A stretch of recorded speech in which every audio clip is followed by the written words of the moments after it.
दोस्तों, ये कहानी है एक ऐसे 9 साल के बच्चे की जिसका बचपन किसी नर्क से कम नहीं था, लेकिन उस बच्चे ने हार नहीं मानी और पूरी दुनिया को अपने कदमों पर झुका दिया। चलिए देखते हैं कैसे। तो कहानी की शुरुआत सन 1172 से होती है, जहां हम अभी के नॉर्थ वेस्टर्न चाइना के इलाके को देखते हैं, जिसे उस समय टेंगुट किंगडम के नाम से जाना जाता था, जिसको टेंगुट राजवंश ही चलाता था। यहाँ पर कई सारे मंगोलियन ट्राइब्स के ग्रुप्स रहते थे, जिनके सरदार को खान कहा जाता था। इस ट्राइब्स के खानों की आपस में बहुत गहरी दुश्मनी होती थी, क्योंकि ये सभी लोग पावर में बने रहना चाहते थे, जिसके चलते इनके बीच अक्सर लड़ाइयां चलती ही रहती थी। इन लड़ाइयों में बहुत सारे लोग मारे जाते थे। मंगोलों की दुनिया में कोई नियम कानून नहीं थे, इसलिए इनको एक सुप्रीम खान की सख्त जरूरत थी, ताकि ये सभी लोग एकजुट होकर रह सकें। यहाँ से सीन शिफ्ट होता है और हम एक आदमी को देखते हैं जिसका नाम येसुई था, और ये चाइना के वेस्ट साइड से एक छोटा मोटा खान था। इस समय येसुई एक सफर पर निकला था। उसके साथ उसका 9 साल का बेटा तेमुजिन भी था। दरअसल येसुई अपने बेटे के लिए एक वाइफ ढूंढने के लिए निकला था। रात होने पर वो अपने दोस्त के ट्राइब पर आराम करने के लिए रुकते हैं। वहीं जब तेमुजिन अपने घोड़े के पास खड़ा होता है तो उसके पास एक छोटी लड़की आती है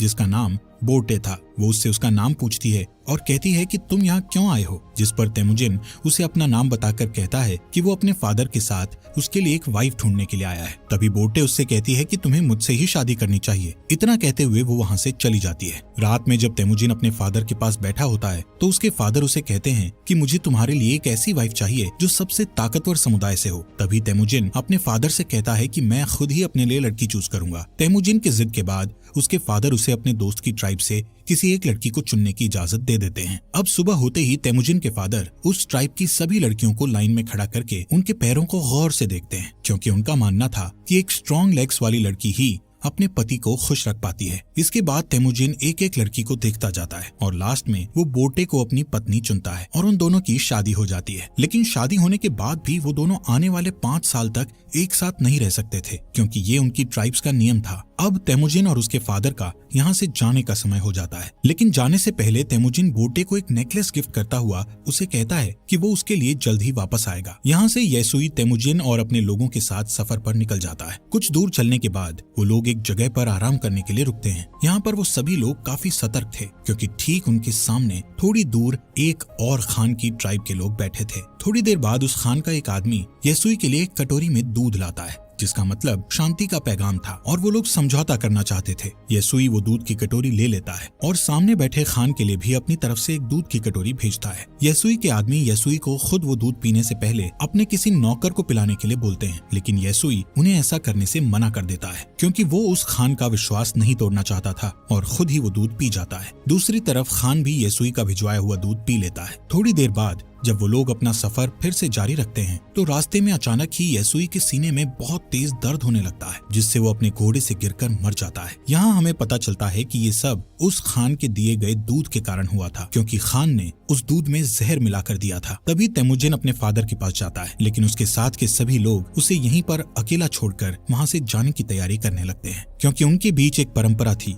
जिसमें उनका मानना था कि उन्हें किसी मजबूत इंसान को ही फॉलो करना चाहिए। अब जबकि येसुई जो उनका राजा था उसकी डेथ हो चुकी थी, इसलिए येसुई के लोग अपने लिए एक नए राजा की तलाश में निकल रहे थे, जिसके बाद तेमुजिन अपनी माँ के साथ अपने पिता येसुई का अंतिम संस्कार करता है। येसुई के पास जो बहुत सारी भेड़ें और बकरियां थी, अब वो सब येसुई के सबसे खास सैनिक जिसका नाम टारगुटाई था उसने रख ली थी। ये देखते हुए तेमुजिन की माँ उसे बद्दुआ देते हुए कहती है कि मेरा बेटा एक दिन तुम्हें ढूंढकर जरूर मारेगा। टारगुटाई ये सुनकर सोच में पड़ जाता है कि कहीं आगे चलकर ये बच्चा उसे सच में ना मार दे, इसलिए वो उसे उसी वक्त मारने के लिए आगे बढ़ता है। लेकिन मंगोलों में एक रिवाज था जिसके हिसाब से किसी को मारने से पहले वो उसकी हाइट को उनके रथ के पहिए से नापते थे, और वो कभी भी बच्चों को नहीं मारते थे। जब टारगुटाई तेमुजिन की हाइट को उनके रथ के पहिए से नापता है तो उसकी हाइट कम निकलती है, और तेमुजिन अभी बच्चा था इसलिए वो बच जाता है। लेकिन टारगुटाई उसकी माँ को बोलता है कि वो अगले साल तेमुजिन को मारने जरूर आएगा, और तब तक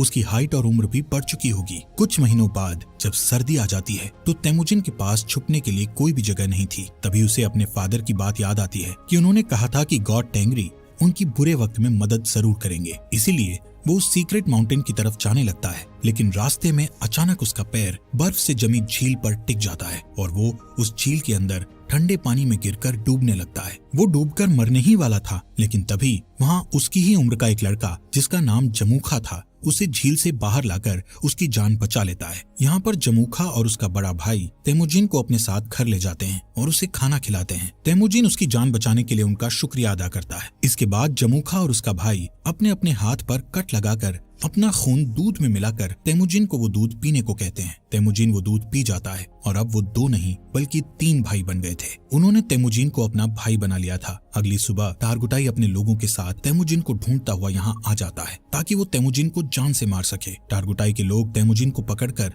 उसे अपने साथ मारने के लिए ले जाते हैं, लेकिन जब वो तेमुजिन की हाइट रथ के पहिए से नापते हैं तो अभी भी उसकी हाइट उतनी ही थी जितनी की पहले थी, जिस वजह से वो लोग तेमुजिन को तब तक के लिए कैदी बनाकर रख लेते हैं जब तक कि उसकी हाइट नहीं बढ़ जाती। इनके ट्राइब में एक बूढ़ा आदमी था जो कि कैद में तेमुजिन को रोज खाना खिलाता था और उसके जख्मों पर मलहम पट्टी भी करता था। कुछ दिनों बाद टारगुटाई फिर से तेमुजिन की हाइट नापता है, लेकिन अभी भी उसकी हाइट उतनी ही थी। इसी टाइम पर यहाँ बारिश होने लगती है और सभी लोग भागकर अपने अपने तंबू में चले जाते हैं। इसी बात का फायदा उठाते हुए वो बूढ़ा आदमी तेमुजिन को वहाँ से छुड़ाकर भगा देता है। तेमुजिन भागता भागता बहुत दूर चला जाता है। उसके गले में एक भारी लकड़ी का फंदा भी बंधा हुआ था, लेकिन कैसे भी करके वो उस पहाड़ पर जाता है जहाँ पर उसके फादर ने बताया था। वहाँ वो गॉड टेंगरी से विश मांगता है कि अचानक तेमुजिन को वहाँ एक सफेद भेड़िया दिखता है, जिसके तुरंत बाद उसके गले में बंधा हुआ लकड़ी का फंदा भी अपने आप ही खुलकर नीचे गिर जाता है। यहाँ से सीन कट होता है और हम सन 1186 में तेमुजिन को देखते हैं, जो कि अब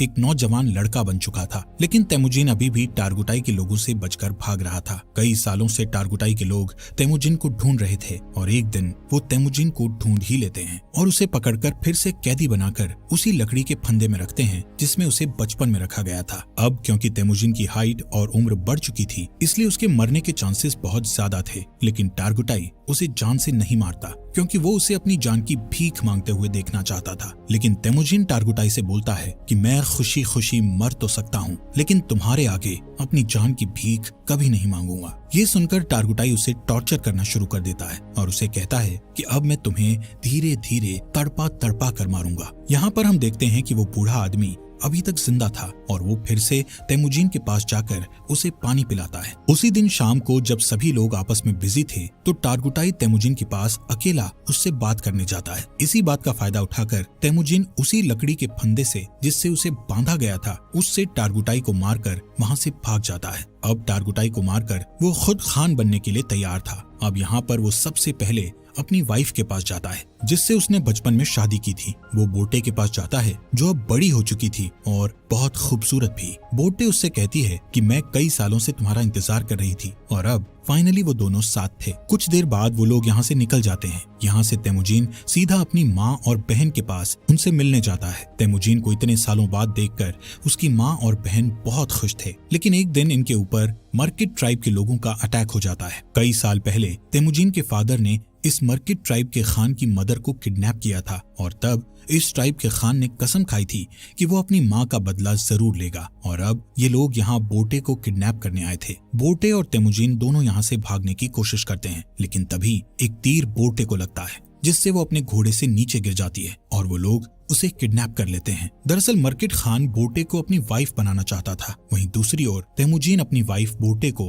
वापस लाना चाहता था, जिसके लिए वो अकेला काफी नहीं था। इसलिए वो मदद के लिए अपने पुराने भाई जमूखा के पास जाता है। यहाँ जमूखा भी एक ट्राइब का खान था जो कि बहुत पावरफुल ट्राइब थी। जमूखा तेमुजिन की मदद करने के लिए तैयार था, लेकिन लड़ाई के लिए वो तेमुजिन को 1 साल का इंतजार करने के लिए कहता है क्योंकि उसे बाकी ट्राइब्स पर अटैक करके उन्हें अपने अंडर लेना था। समय के साथ साथ 1 साल भी बीत जाता है और वो वक्त आ जाता है जब वो दोनों भाई मिलकर अपनी सेना लेकर मर्किट ट्राइब पर अटैक करते हैं। लड़ाई में वो सभी लोगों मर्किट ट्राइब के खान और उसकी सेना को मारकर उनका जरूरी सामान अपने साथ उठा लेते हैं। वहीं एक टेंट में बोटे बैठी थी जो कि प्रेग्नेंट थी। इसके बावजूद भी तेमुजिन उसे अपना लेता है। उसी रात ये लोग अपनी जीत का जश्न मनाते हैं और तेमुजिन के साथ और भी कई लोग जुड़ जाते हैं जो उसे वहाँ मिले सामान को सभी में बांटने के लिए कहते हैं, जिसमें से तेमुजिन सिर्फ 10% सामान ही अपने पास रखता है और बाकी 90% वहाँ के लोगों में बांट देता है। तेमुजिन उन मरे हुए लोगों के परिवारों को भी कुछ सामान देता है जिन्होंने लड़ाई में अपनी जान गंवाई थी। तभी यहाँ जमूखा के 2 लोग ये सब देखते हैं और तेमुजिन की ट्राइब के साथ जुड़ जाते हैं। अब क्योंकि मंगोल्स में शुरू से ही ये नियम था कि वो अपने खान को खुद ही चुन सकते थे, जिसमें जमूखा चाहकर भी कुछ नहीं कर सकता था। लेकिन ये देखकर कि उसकी ट्राइब के 2 लोग तेमुजिन की ट्राइब में चले गए हैं, उसके मन में तेमुजिन के खिलाफ दुश्मनी बढ़ जाती है। नेक्स्ट सीन में तेमुजिन के आदमी जमूखा के आदमियों को उनके घोड़े चुराते हुए देख लेते हैं। तभी जमूखा के आदमी बचकर वहां से भागने लगते हैं, जिसके बाद तेमुजिन के आदमी गुस्से में गलती से उन्हें जान से मार डालते हैं। लेकिन जब वो लोग जमूखा के उन लोगों को देखते हैं तो उन्हें पता चलता है कि उनमें से एक आदमी जमूखा का बड़ा भाई था। और अब जैसे ही जमूखा को इसके बारे में पता चलता है तो वो तेमुजिन को जान से मारने की ठान लेता है, क्योंकि उसे अपने भाई की जान का बदला लेना था, जिसके लिए जमूखा आसपास के और ट्राइब्स के खानों से हाथ मिला लेता है और अपनी एक बड़ी ट्राइब बनाकर तेमुजिन की ट्राइब पर अटैक कर देता है। तेमुजिन जानता था कि वो लोग ये जंग नहीं जीत सकते, क्योंकि उसके पास इतने सैनिक नहीं थे जितने जमूखा के पास थे। इसलिए वो अपनी ट्राइब की औरतों और बच्चों को वहां से जाने के लिए कहता है और बाकी लोगों को लड़ने के लिए बोलता है। इस लड़ाई के बीच तेमुजिन अपने सैनिकों के साथ हार जाता है और जमूखा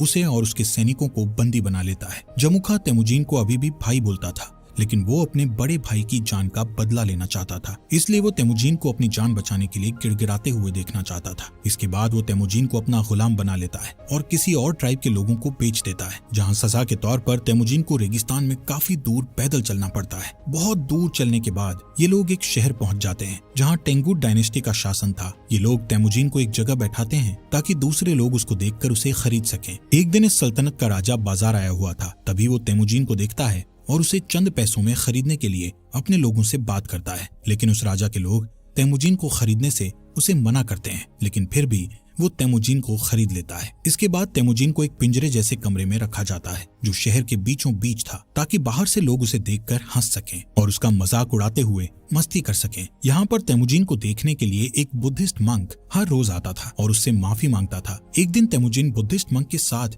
एक समझौता करता है कि अगर तुम मेरी वाइफ को ढूंढोगे तो मैं आगे चलकर इस गांव को कभी नुकसान नहीं पहुंचाऊंगा। जिसके बाद वो बुद्धिस्ट मंक बोटे को ढूंढने के लिए रेगिस्तान में निकल जाता है। लेकिन बुद्धिस्ट मंक एक बूढ़ा इंसान था, इसलिए वो गर्मी के मारे बेहोश होकर वहीं मर जाता है। वहीं खुशकिस्मती से बोटे को उस मरे हुए बुद्धिस्ट मंक के पास वही नेकलेस मिलता है जो उसे तेमुजिन ने दिया था, जिससे उसे पता चल जाता है कि तेमुजिन अभी भी जिंदा है। इसके बाद बोटे अपने पति को ढूंढने के लिए शहर में निकल जाती है और यहाँ पर उसे तेमुजिन एक पिंजरे में बंधा हुआ मिलता है। उसी रात बोटे यहाँ के सिपाही को रिश्वत देकर तेमुजिन को यहाँ से भगा लेती है और तेमुजिन देखता है कि उसका बेटा अब बड़ा हो चुका है और बोटे की एक बेटी और भी है। बोटे तेमुजिन को घर ले आती है। यहाँ अब पूरा परिवार हंसी खुशी रहने लगता है। एक दिन बोटे तेमुजिन से कहती है कि सभी मंगोल्स एक जैसे ही होते हैं, सभी चोरी करते हैं और एक दूसरे को मारते हैं। मंगोल्स के लिए ये चीज एक आम बात है। लेकिन बोटे की इस बात का तेमुजिन पर बहुत गहरा प्रभाव पड़ता है और वो अपनी फैमिली को छोड़कर वहाँ से निकल जाता है। वो डिसाइड करता है कि अब वो सभी ट्राइब्स को मिलाकर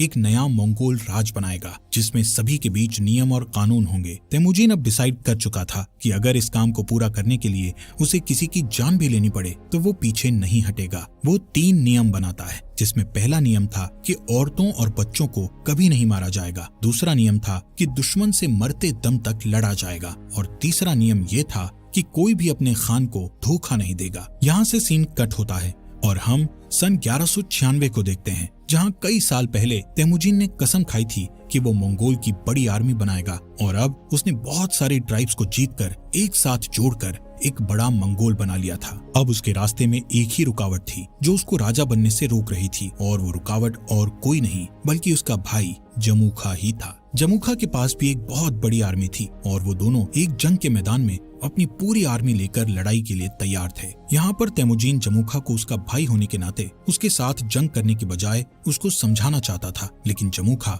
जल्दबाजी में बिना कुछ सोचे समझे अपने बहुत सारे सैनिकों को लड़ाई के लिए भेज देता है, जिसके नतीजे में उसके सभी सैनिक मारे जाते हैं। कई घंटों तक लड़ने के बाद तेमुजिन आखिरकार उससे जीत जाता है और जमूखा के साथ उसके कई सारे आदमियों को जिंदा कैद कर लेता है। तेमुजिन जमूखा के बचे हुए सिपाहियों को मारने के बजाय उन्हें अपनी आर्मी में शामिल कर लेता है। यहाँ पर तेमुजिन जमूखा की ट्राइब में उसी बूढ़े आदमी को देखता है जिसने तेमुजिन की मदद की थी। तेमुजिन उस बूढ़े आदमी को अपनी ट्राइब का एडवाइजर बना देता है। रात को तेमुजिन जमूखा के पास आकर बैठता है और उसे कहता है कि भाई, ये जो अपना अपना राज बड़ा करने का लालच है, ये आज उन्हें जिंदगी के ऐसे मोड़ पर ले आया है कि उन्हें अब एक दूसरे की जान लेनी पड़ रही है। जमुखा तेमुजीन से कहता है कि अगर मैं तुम्हारी जगह पर होता तो मैं अपने दुश्मन के सभी सिपाहियों को मार गिराता। दोस्तों, इस बात से हमें ये पता चलता है कि तेमुजीन और जमुखा की सोच कितनी अलग थी। इस बातचीत के बाद तेमुजीन अपने भाई जमुखा को माफ कर देता है और उसे यहाँ से जाने के लिए कहता है। इसके बाद हम बोर्टे को देखते हैं जो तेमुजीन के पास आई हुई थी। तेमुजीन बोर्टे और अपने बच्चों को देखकर बहुत खुश होता है। यहाँ से सीन शिफ्ट होता है और हम सन 1206 में तेमुजीन को देखते हैं, जो इस समय सारे मंगोल्स का खान बन गया था, जिसका नाम गेंगीज खान पड़ गया था और उसे एक और नाम से भी जाना जाने लगा था, जो कि था चंगेज खान। इसके बाद उसने पूरे के पूरे टेंगुट साम्राज्य का खात्मा कर दिया था और एक नए सिरे से साम्राज्य की स्थापना की। उसने मोनेस्ट्री शहर को उस मंक की आखिरी इच्छा समझकर छोड़ दिया, क्योंकि उस मंक ने तेमुजीन से कहा था कि अगर मैं तुम्हारी पत्नी को ढूंढकर तुम्हारे बारे में बता दूं तो तुम इस मोनेस्ट्री शहर को तबाह नहीं करोगे। और आगे चलकर ये मोनेस्ट्री शहर मंगोल साम्राज्य का फाउंडर बना, एक ऐसा साम्राज्य जो कि इतिहास के सबसे बड़े साम्राज्यों में से एक था।